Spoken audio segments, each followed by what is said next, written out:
Uh, Hi. I guess you can call me Steven.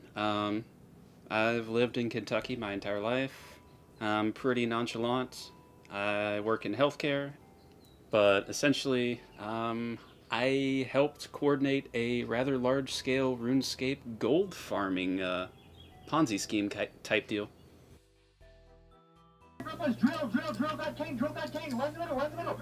Drill that cane, Jadair. After this building, southeast of the mirror, after this building, always southeast, so we're the black box, always southeast, black box, always south. Finish it. After this building, west of the ball, after this building. Usually, wake up, go to work, get off work, and play RuneScape for 3-4 hours.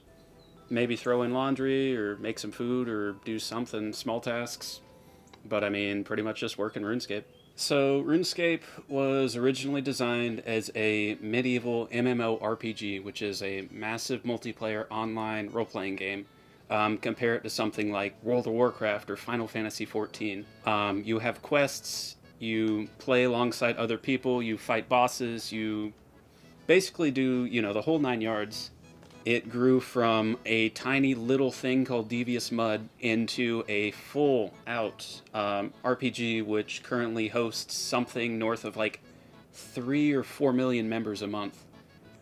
Well, for a little bit of backstory, I remember back in like 2008 ish, hop on dragon games or addicting games, or the one that I found RuneScape on was Miniclip. I've just kind of been playing on and off since then. I mean, it's just, there's no other game really like it. I don't know how else to explain it. And you can play another game and then, maybe quit for a month or two. But like RuneScape, it's like you always just get that itch and you just come back. Like I quit in 2014 and I came back like 2019 and I've been playing pretty steadily since then. I've taken like a few breaks of like a week or two, but I mean, I've been playing on and off for 15 years. So as I was describing earlier, in RuneScape, there's certain skills or gear or whatever you want to call it that take a lot of time or money to acquire. And you can freely trade other players in RuneScape.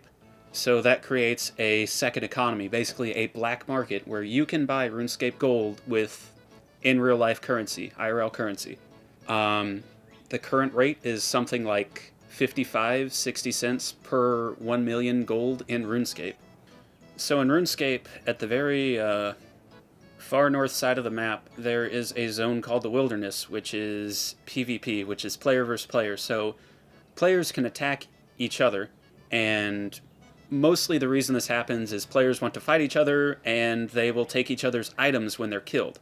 You drop all of your wealth when you're killed, whatever you're carrying on you.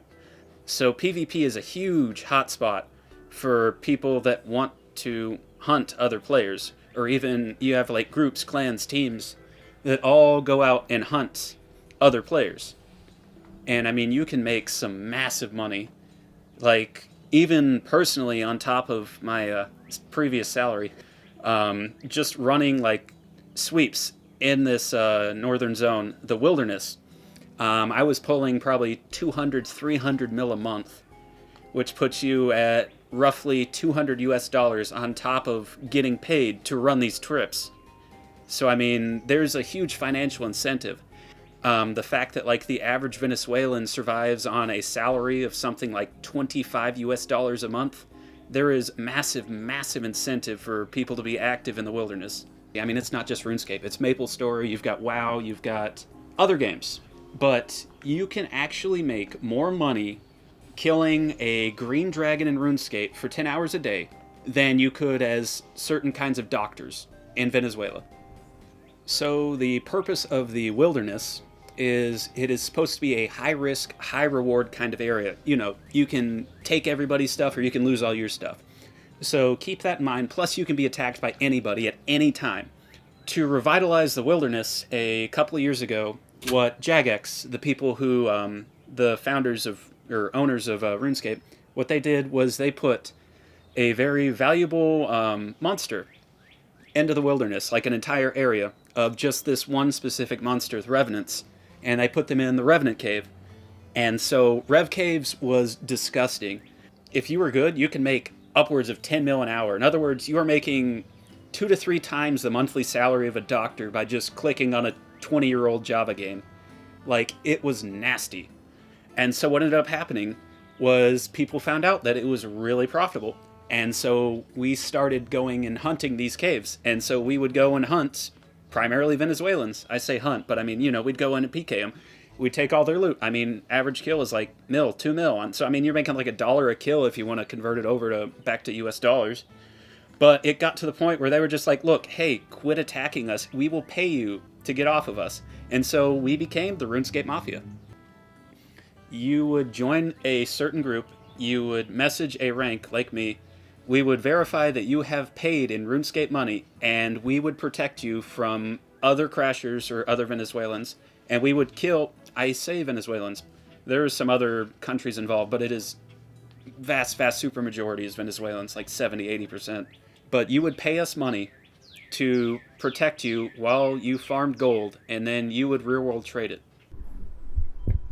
So the reason that I've been so, I guess, seclusive is people who have like active online profiles and are like high profile targets, they can be swatted or doxxed. So for example, there was a Call of Duty streamer a couple years ago. Somebody found out his personal info and they called in the police to his address saying that, hey, this guy's having a mental health crisis and he's armed. I need somebody to, go check it out. Yeah, they killed the guy. And so that's why I'm like super restrictive about my IRL stuff. Like, I don't want my face anywhere on the internet. I don't want my house on the internet. So I started off back in probably 2007-ish, as I mentioned. Found it off of Miniclip. Started playing on and off. I came back to the game in 2019, and I was not actually aware that gold farming was a thing. And I helped one of the gold farmers kill like a Vinny. And so me and him basically teamed to clear this certain person, and it was a rival, or a person from a rival faction of this person's clan. And so he invited me to join his team because I asked, hey, where's all the PKing clans now? And one thing to another, and 2 months later, I'm running protection sweeps. The group that I was a part of, at their heyday, they were probably pulling, I'd say, 2 to 3 grand, like in US dollars a week, if not more. The way that they screwed up was they started taking that RuneScape money, or even just straight off paying RuneScape YouTubers to like promote their service. Their Venezuelan, basically, mafia protection racket. It backfired really hard. Pretty much every PKing clan in RuneScape that was not a part of this protection group, they just 24/7 are like, death to this group. They do not get a clean world. And so you have like certain groups, like I'll name one, harassers. That's literally the name of the group. And so all you did 24/7 was harass. These Venezuelans no longer get to farm gold. And it became so toxic, so bad, so just, it backfired so horribly. Finally, like, the YouTubers flipped. You couldn't pay a YouTuber to put out a positive video for your protection service. Like, it was just, you were toxic. People started quitting, people left, people flipped. It was radioactive. And finally, Jagex, again, founders of RuneScape, stepped in and they were like, oh, we're going to look at changing the rev caves. And so they nerfed the drop table, lowered the value of a lot of drops, etc., etc., more or less just made rev caves not profitable. And so the Vinnies went back to other bosses, or other areas to go gold farm. And when that happened, I mean, all the protection clans just crumbled, and it was just like a massive, diaspora?